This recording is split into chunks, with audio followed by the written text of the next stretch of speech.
October 1941, the North Atlantic, 200 meters deep. Inside U-558 a Type VIIC U-boat, the world is a capsule of strained silence. The heavy, metallic smell of seawater, diesel oil, and 70 men breathing the same recycled air hangs thick. The distant, rhythmic thrum of the boat's electric motors is the only heartbeat. Outside the pressure hull, the ocean is absolute blackness. A crushing void. A single gauge glows with a ghostly, greenish light. The depth needle holds steady.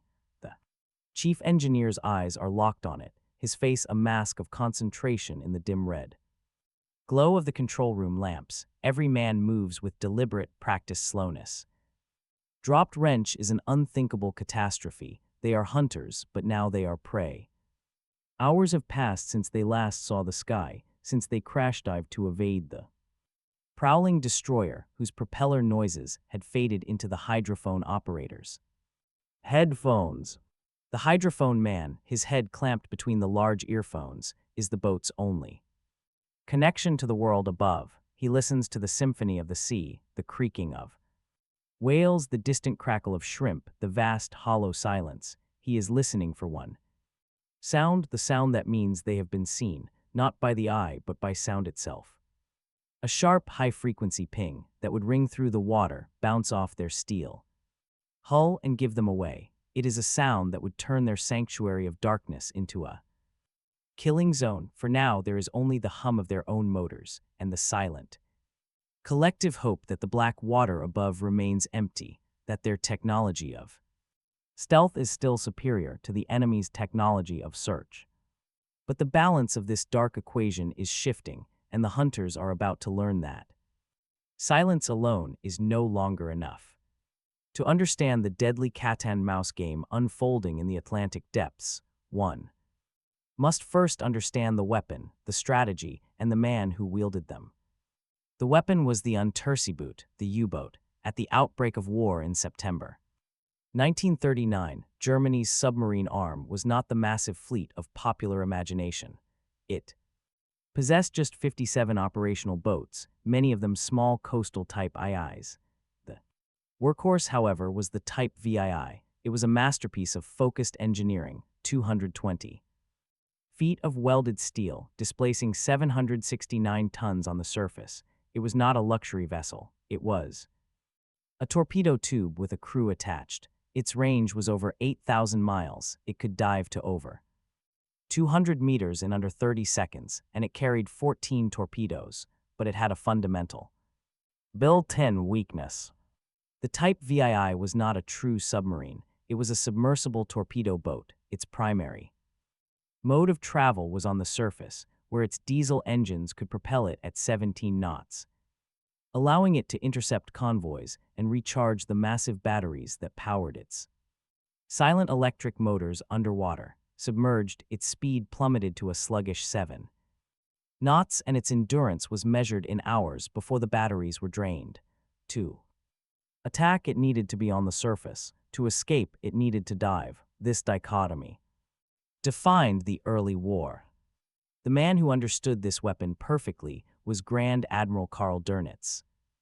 Veteran U-boat commander from the First World War, Dönitz had developed a revolutionary tactical doctrine, the Rudel tactic, the wolfpack. The concept was simple, brutal, and required precise coordination. Instead of sending lone U-boats to patrol vast areas, they would be deployed in lines across predicted convoy routes. The first boat to sight a convoy would not attack. It would become the Führungsschalter, the contact keeper, shadowing the merchant ships from just beyond the horizon, radioing constant position reports back to U-boat command, Befehlshaber der Unterseeboot, in occupied France. Dönitz, from his concrete headquarters in Lorient, would then act as a conductor.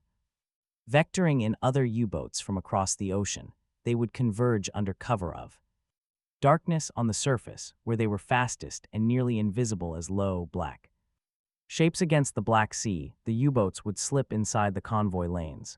They would fire their torpedoes from point-blank range into the silhouettes of freighters and tankers. Chaos would erupt. The tactic exploited the greatest vulnerability of the convoy. System: the escorts were few, their sensors limited, and they could not be everywhere at once. The result was the Glückliche Zeit, the happy time, from the summer of 1940. Through 1941, Dönitz's wolfpacks reaped a horrific harvest. In the gap of mid-Atlantic air cover known as the Black Pit, convoys were savaged, in one typical attack on convoy SC-7 in October 1940, a pack of 8 U-boats sank 20 of 35 ships in a single night. The tonnage war, Dönitz's strategic aim, to sink merchant ships faster than the Allies could build them, seemed winnable. The ocean was vast, the U-boats were ghosts, and the only thing chasing them was the despair of drowning men and the spreading stain of oil on the waters. But this very success contained the seeds of its own destruction, the need to communicate, to coordinate the wolfpacks via high-frequency radio transmissions, created an electronic signature, and the U-boat's greatest tactical advantage, its surface mobility, was also its greatest vulnerability. It was on the surface that it could be seen. The stage was set for a technological response, one that would aim to strip the U-boat of its cloak of darkness and deny it the surface sanctuary it desperately needed. On the other side of the hunting ground, the Allied perspective was one of escalating crisis and frantic innovation. The Battle of the Atlantic was not a classic naval engagement of fleet against fleet. It was a brutal war of logistics, a siege laid across 3,000 miles of ocean. Britain's survival depended on the steady pulse of the convoys. Slow-moving serpentines of 40, 50, sometimes 60 merchant vessels, carrying food, fuel, ammunition, and raw materials from the factories of North America. Each ship lost was a blow to the industrial machine and to civilian morale. The initial defense was shockingly inadequate. Escort groups were a patchwork of aging destroyers from the Great War, converted trawlers and corvettes, small, slow, and miserably wet ships like the Flower class, which rolled viciously in heavy seas. Their primary weapon against the submerged U-boat was the depth charge, a barrel of high explosives set to detonate at a specific depth. To use it, you first had to find your target. This is where pre-war technology and a fatal assumption came into play. The Allies entered the war confident they had solved the submarine problem. The solution was ASDIC, the Allied Submarine Detection Investigation Committee, a name that came to stand for the device itself. The Americans would later call it Sonar, for sound and navigation and ranging. It was an active acoustic system, a transducer in a dome. Beneath the escort's hull would emit a sharp ping of sound energy into the water. If that pulse struck a solid object, like a submarine's pressure hull, an echo would return. By measuring the time delay between the ping and its return, an operator could calculate the range. By training the directional transducer, he could get a bearing. It was a brilliant invention, and it bred a dangerous complacency. Naval planners believed ASDIC had made the ocean transparent. They envisioned U-boats being detected, tracked, and depth-charged with clinical efficiency long before they could get into attack position. This assumption fatally shaped early escort tactics and convoy composition. It was why escorts were so few. But ASDIC had critical wartime limitations that peacetime exercises had not revealed. Its effective range was short, often less than 2,000 yards. Its sound beam was narrow, like a flashlight in a dark room, making it easy for a skilled U-boat commander to slip out. Its cone, most devastatingly, it had a dead zone directly beneath the ship.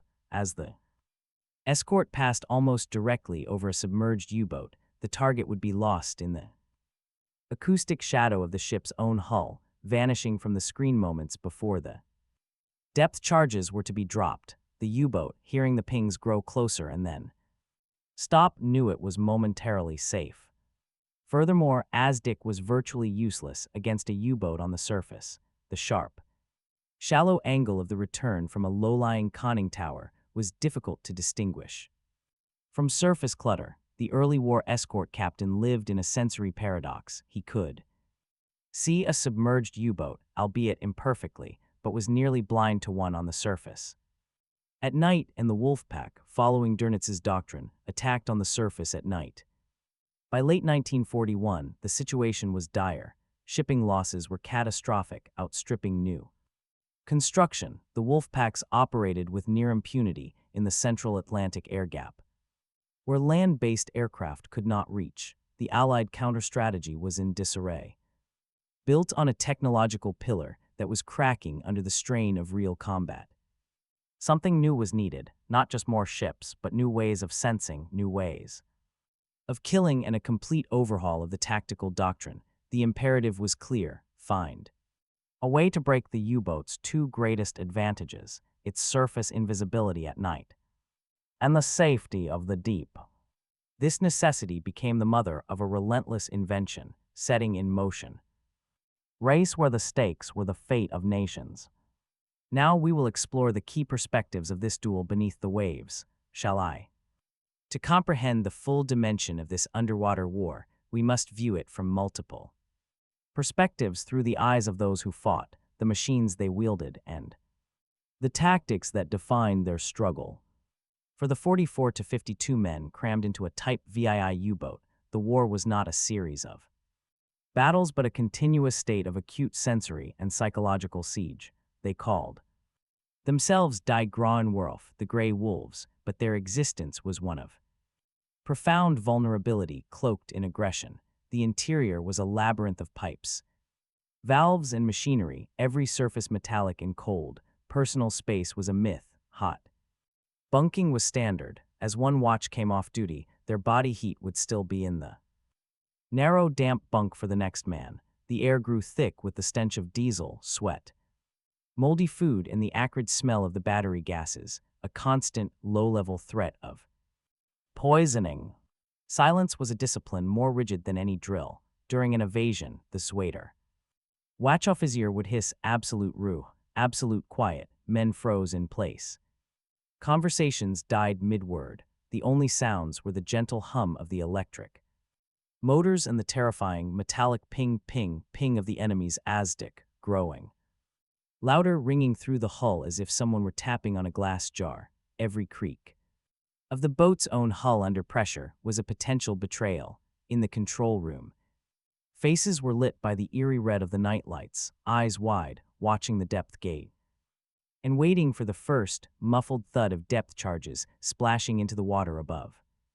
This was not merely combat, it was a form of prolonged entombment where claustrophobia and the fear of a crushing, dark death were constant companions. There, courage was not of the charging infantryman, but of the man who could lie still in the dark, listening to his hunters search for him for hours on end. The U-boat's tactical prowess was a direct function of its evolving engineering.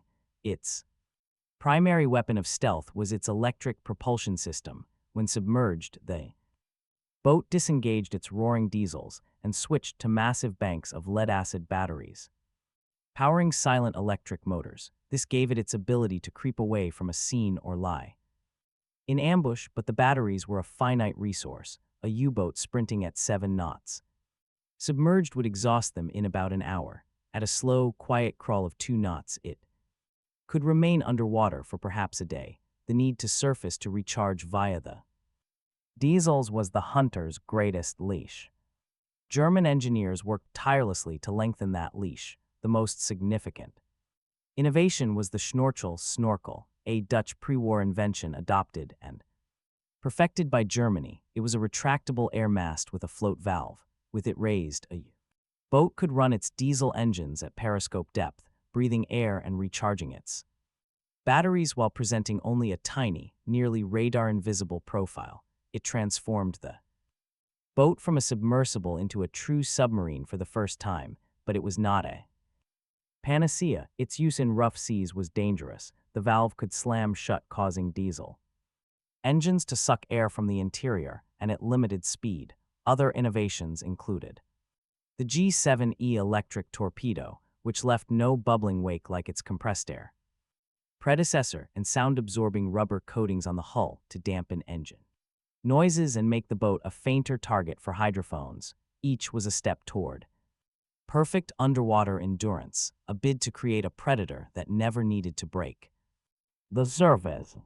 The Wolfpack was Dernitz's symphony of destruction, and its performance followed a brutal, precise score. It began with intelligence, the B-Dienst, Germany's naval intelligence service, had partially broken Allied naval codes, coupled with detailed analysis of shipping routes and intercepts. Dönitz could position his patrol lines with chilling accuracy. When a Fühlungsschalter made visual contact, the radio messages would fly. Encrypted signals pulsed from the U-boat's antenna to the massive radio towers in France.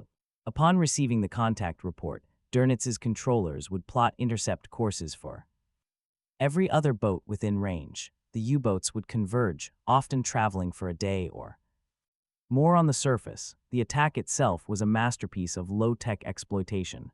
They struck at night, silhouetted against the slightly lighter sky. The convoy was a black mass.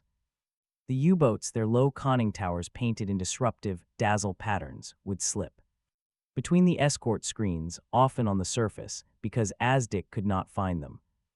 There they became wolves among sheep. Commanders would fire fan shots of torpedoes from close range, 700 meters, 500 meters, aiming for the engine rooms of large tankers and freighters. The goal was not just to sink ships, but to create panic, to force the convoy to scatter, making individual ships easier prey. After firing, the U-boat would dive deep, silent, and listen to the distant thunder of secondary explosions as its deadly work continued. It was a tactic of ambush and attrition, designed to overwhelm the convoy's mind and body simultaneously.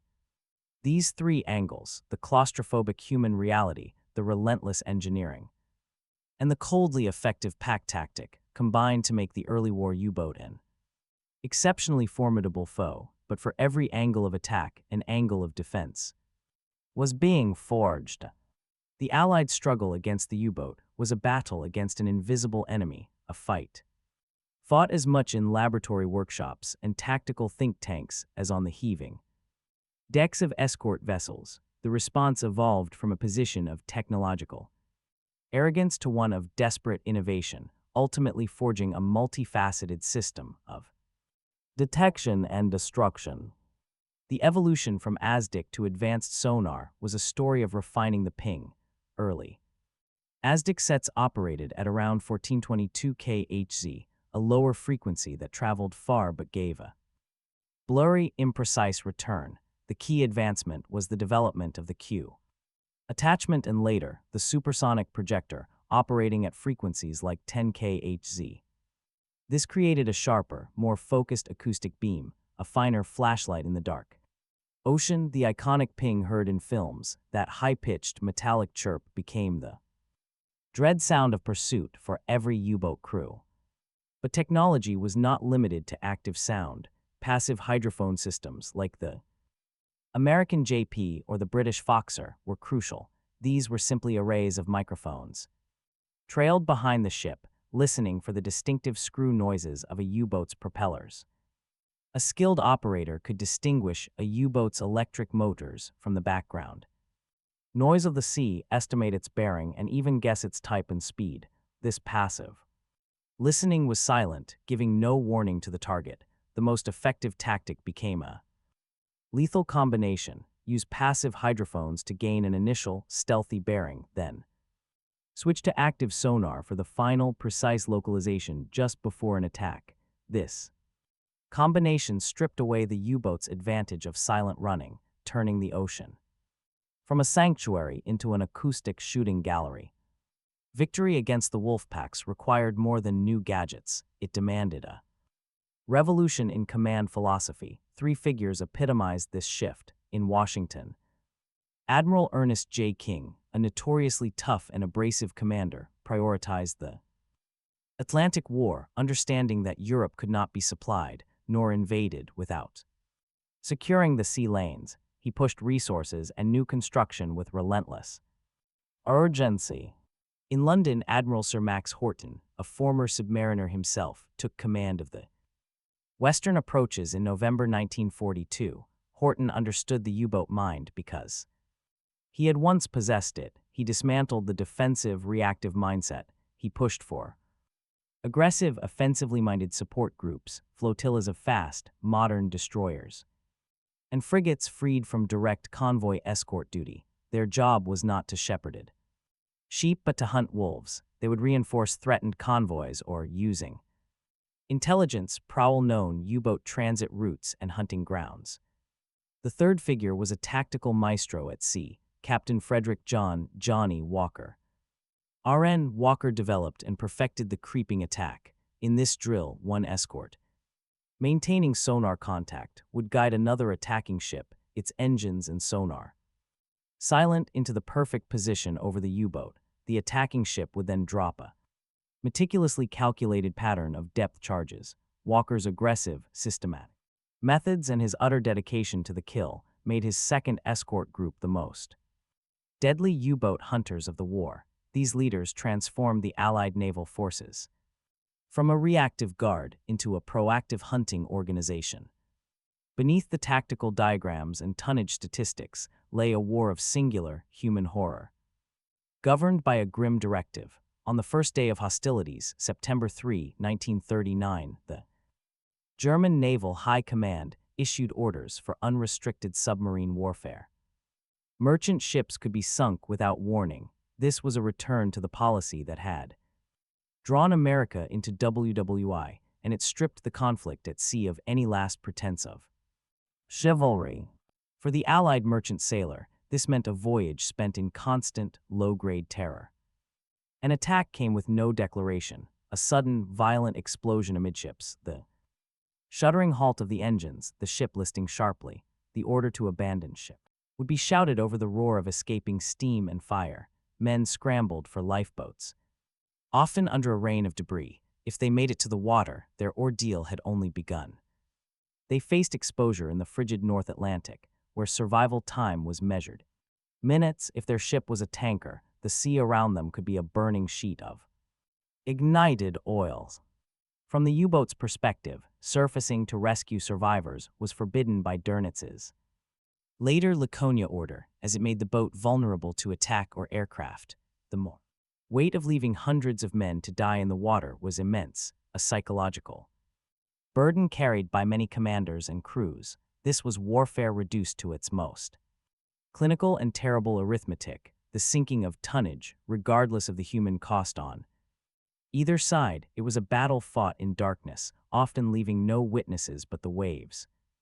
These three angles, the relentless refinement of acoustic hunting, the aggressive new leadership, and the grim reality of unrestricted warfare, converged to forge an Allied response that was becoming increasingly systematic, deadly, and inescapable.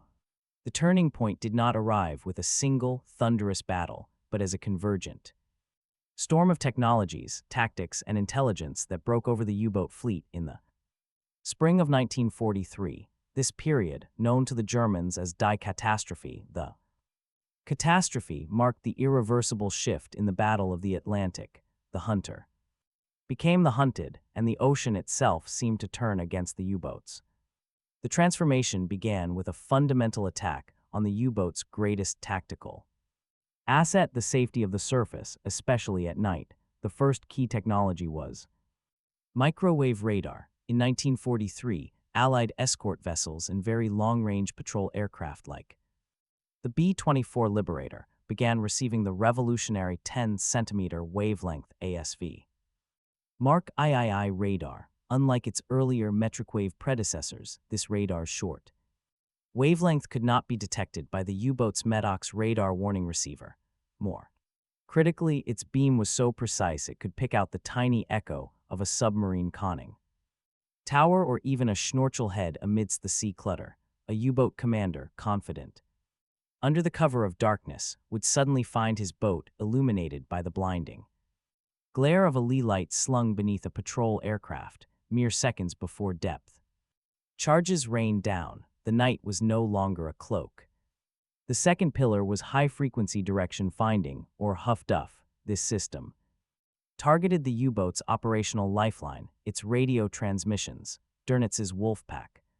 Tactics demanded constant communication, every sighting report, every status update, Every vectoring order pulsed into the ether from the U-boat's antenna, land-based and ship-mounted Huff-Duff stations, with their characteristic cross-loop antennas, could snatch that transmission from the air and fix its bearing with remarkable speed, often within 30 seconds, by taking cross bearings from 2 or more stations, an admiralty plotter in Liverpool or a tactical plot officer on an escort flagship could triangulate the U-boat's position with shocking accuracy even in mid-ocean, the wolfpacks.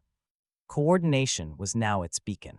Convoys could be rerouted around known U-boat concentrations, and hunter-killer groups could be sent directly to the source of the transmissions.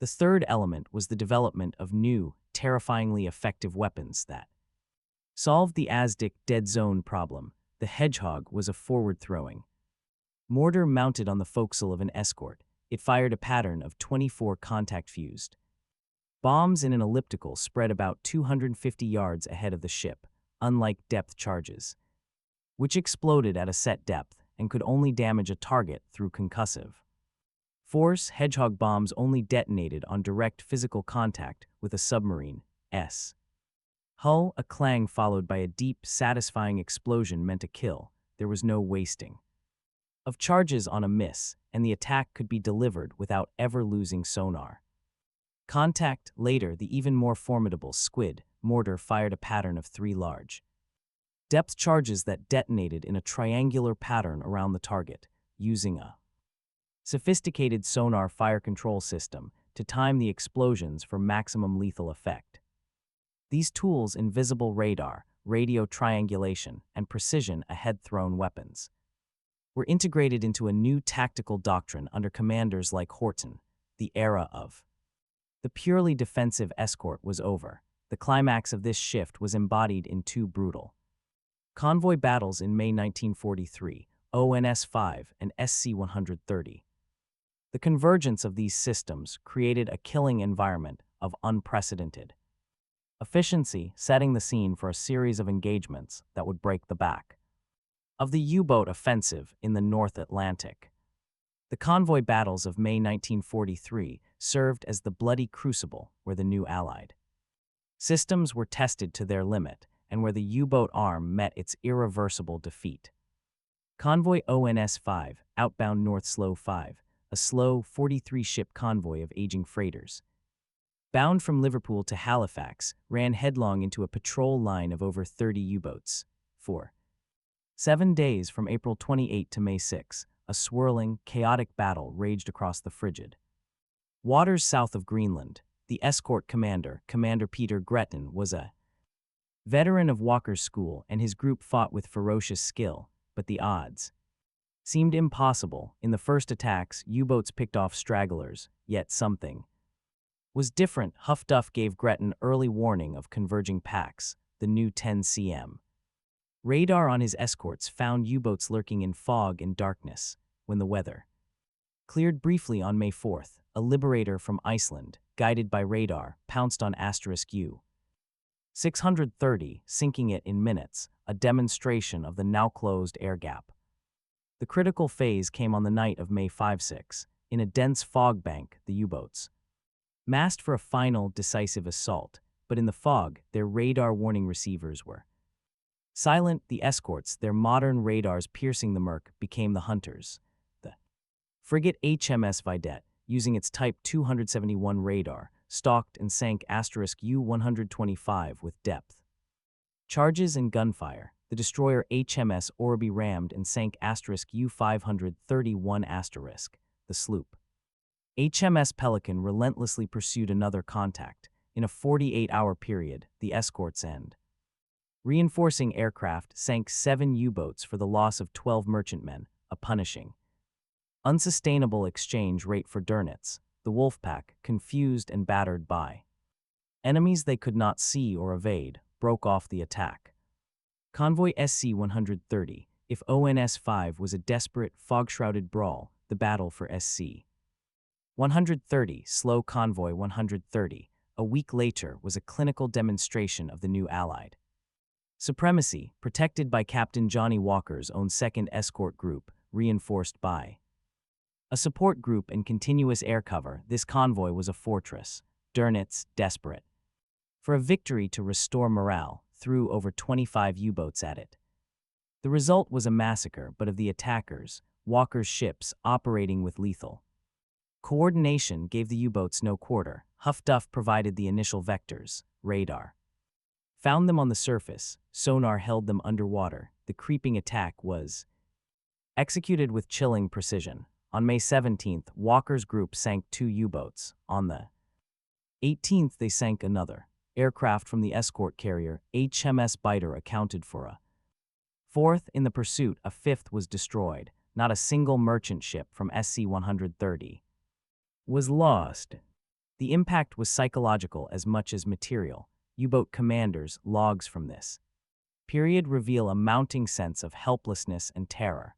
Oberleutnant Zur C. Herbert Werner on U-230 wrote of the SC-130 battle, "Radar had made us blind, Huff-Duff had made us deaf, the enemy held every trump."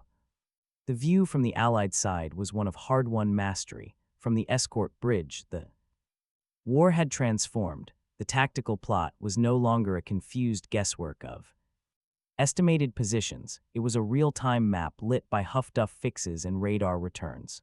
The sonar operator's headset was no longer a source of frustrating echoes and dead zones, but the key to a precise firing solution for Hedgehog or Squid. The eerie ping was no longer a question but a statement, a declaration of ownership over a piece of the ocean. For the U-boats, the deep was no longer a sanctuary. To submerge was to enter a domain where the hunter's pings could find you. To surface was to risk instant detection.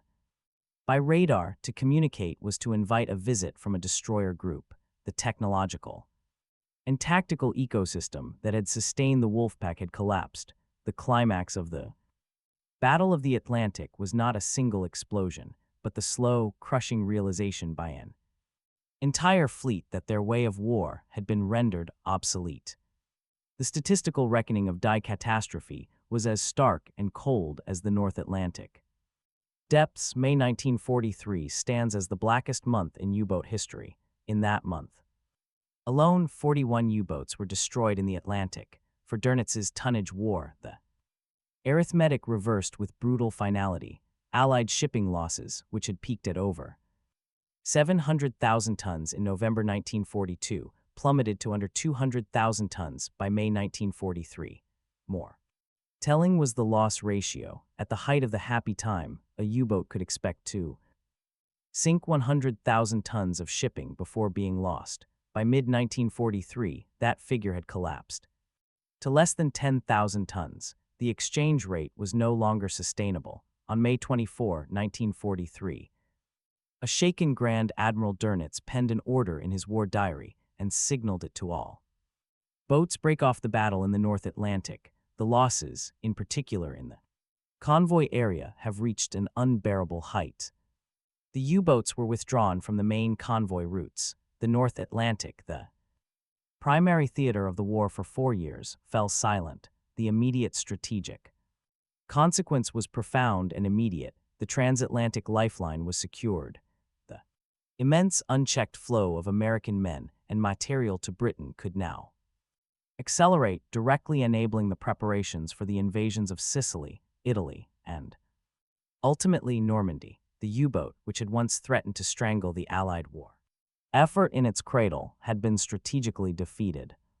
But the battle was not over. It evolved. The Germans responded with a frantic program of technological countermeasures, turning the remaining years of the war into a high-stakes engineering duel. The Schnorchel, introduced in mid-1944, allowed U-boats to operate submerged for weeks, negating radar detection, but at the cost of speed, situational awareness, and crew endurance. New boat designs like the revolutionary Type XXI Electroboot were pushed. It was a true submarine, streamlined with a massive battery capacity for sustained high speed underwater and silent creeping motors. It promised to revolutionize undersea warfare again, but the Type XXI was plagued by production delays, Allied bombing of shipyards, and teething troubles. Only a handful saw operational service, far too late to affect the outcome. The Allies, meanwhile, continued their relentless refinement, the Foxer noisemaker. Towed behind escorts, decoyed the new, sophisticated acoustic homing torpedoes like the Zonkernig Wren. Aircraft radar kept improving, and the use of hunter-killer groups, centered on escort carriers like the USS Bog or HMS Tracker, became standard, projecting air power and escort strength into the mid-ocean, denying any safe haven. For the U-boat crews who sailed after May 1943, the war became a grim lottery with increasingly terrible odds. Patrols transformed into submerged endurance trials. Characterized by constant fear and a crushing sense of futility, the brotherhood of the early war, bound by shared success, was replaced by a fatalistic despair. Morale plummeted, the once elite force began to hemorrhage experienced commanders and key personnel like hydrophone operators and engineers, who could not be replaced. New recruits rushed through training, faced a learning curve that was often fatal on their first patrol. The ocean had become a monitored prison, their every move tracked, their every innovation met with a countermove, turning their advanced submarines into steel coffins awaiting their final depth-charge sentence. The final tally of the U-boat war is a ledger written in steel and flesh. Of the 1,162 U-boats commissioned by the Kriegsmarine, 784 were lost, a staggering loss rate of 67%. Approximately 28,000 of the 41,000 men who served in the U-boat arm perished. Casualty rate of nearly 70%, the highest of any service branch of any nation in the Second World War. They lie in their boats, scattered across the ocean floor from the shallow waters of the American coast to the freezing depths of the Barents Sea. On the Allied side, over 3,500 merchant ships were sunk, and more than 72,000 Allied naval and merchant marine personnel lost their lives to the U-boat threat. The physical end of the campaign was marked not by a battle, but by a series of surrenders, as Germany collapsed in May 1945. Dönitz, now the Reich's final leader, ordered all U-boats to cease hostilities and proceed to Allied ports. The iconic image of the defeated wolfpacks is that of long lines of black hulls, flying large black surrender flags, entering the ports of Lisahilly in Northern Ireland and Loch Arabal in Scotland.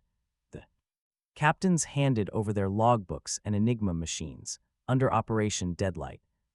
The majority of these surrendered boats, along with those captured in dock, were towed out to sea and scuttled by naval gunfire or explosives, a deliberate burial at sea for a defeated weapon. The strategic legacy, however, extended far beyond the war's end. The Battle of the Atlantic defined the template for modern naval warfare and superpower strategy for the next half-century. The duel between the submarine and the hunter had proven that no weapon system, no matter how revolutionary, operates in a vacuum. It exists within an ecosystem of detection, intelligence, and counter-technology. This lesson became the cornerstone of Cold War anti-submarine warfare, ASW.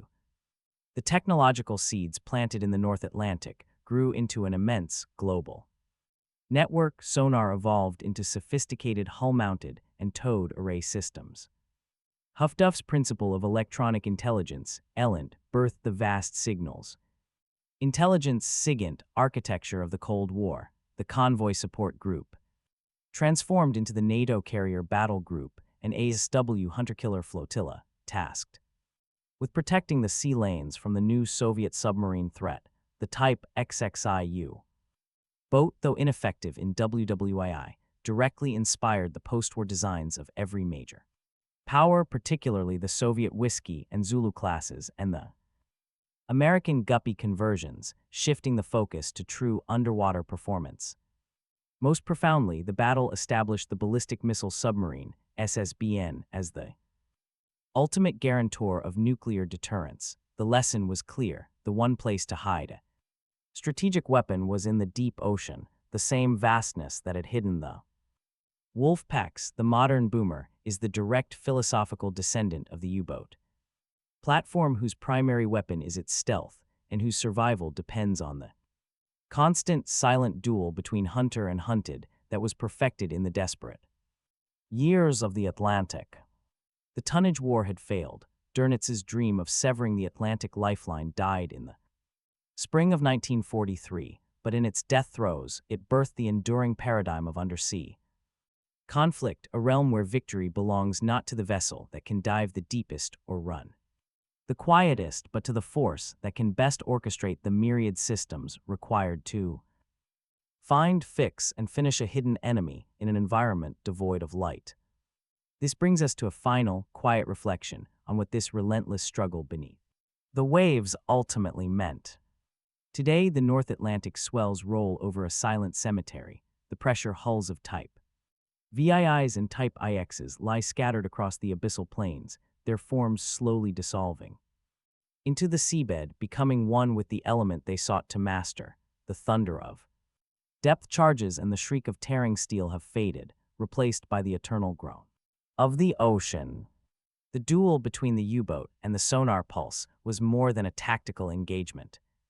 It was a fundamental shift in the nature of warfare. It moved conflict into a realm beyond human sight, where victory was determined not by courage alone, but by the interpretation of a faint echo, the deciphering of an encrypted signal, the relentless logic of applied physics. It was the first great battle of systems, of integrated intelligence, engineering, and real-time command and control. The men in the steel tubes and on the heaving decks were the executors of a new, cold science of destruction. In the end, the U-boats did not fail because their crews lacked nerve or their commanders lacked skill. They failed because their chosen battlefield became transparent. The very darkness and silence they relied upon were systematically stolen from them, first by the probing ping of active sonar, and then by the invisible fingers of radar and radio triangulation. The technological ingenuity that extended their submerged hours was inevitably met by the ingenuity that rendered those hours prison sentence. This struggle beneath the waves stands as a permanent testament to the dialectic of war. For every measure, a countermeasure; for every advance in stealth, an advance in detection. It is a cycle that continues, now in the digital realm and the quantum domain. The Battle of the Atlantic settled a crucial question of World War II, but it posed an eternal one for all conflicts to come, in a world where hiding places are continually being illuminated. Where does the hunter end and the hunted begin? The answer continues to echo faintly in the deep.